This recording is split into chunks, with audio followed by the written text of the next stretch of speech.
આગળ આપણે જોઈશું ટ્રીક નંબર 20 છે વિદ્યુત ક્ષેત્ર રેખાઓની આપણે ગણતરી કરવી છે.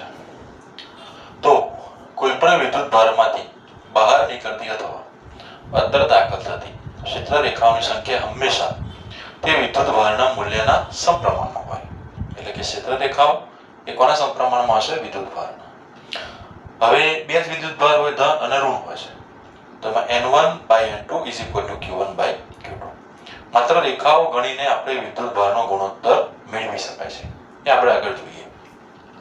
આકૃતિમાં આપેલ બે બિંદુઓ વિદ્યુત ભારો A અને B ની વિદ્યુત ક્ષેત્ર રેખાઓ આપેલી છે, દર્શાવેલી છે.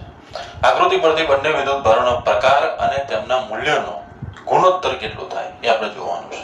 તો જો વિદ્યુત ક્ષેત્ર રેખાઓ જે છે, જે પણ વિદ્યુત ભારમાંથી બહાર આવતી હશે તો એ વિદ્યુત ભારને આપણે ધન વિદ્યુત ભાર સમજીએ છીએ. આ સ્ટેટમેન્ટ અહીંયા આપેલું છે. જો વિદ્યુત ભાર A માંથી ક્ષેત્ર રેખાઓ બહાર આવે એનો મતલબ કે તે ધન વિદ્યુત ભાર છે.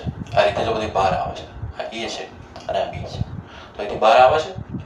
ઓકે. અને વિદ્યુત ભાર B માંથી ક્ષેત્ર રેખાઓ અંદર તરફ જાય છે, B તરફ જાય છે, અંદર તરફ આવ, તો એને આપણે શું કહીશું? ઋણ વીજભાર છે. ઓકે. તો હવે ક્ષેત્ર રેખાઓની ગણતરી કરીએ. તો જો વિદ્યુત ભાર એમાંથી બહાર આવતી ક્ષેત્ર રેખાઓ ગણો તો 1 2 3 4 5 અને 6, અને બીજી 1 2 3 4 5 અને 3, તો 6 અને 6 12 થઈ જાય. તો 12 ક્ષેત્ર રેખાઓ જે છે વિદ્યુત ભાર એમાંથી બહાર આવે છે. અને વિદ્યુત ભાર B માં અંદર જતી ક્ષેત્ર રેખાઓ જોવાની છે. તો એ જો 1 2 3 4 5 અને 6 કે જે વિદ્યુત ભાર B ની અંદરની તરફ જાય છે. ઓકે. તો 6 છે.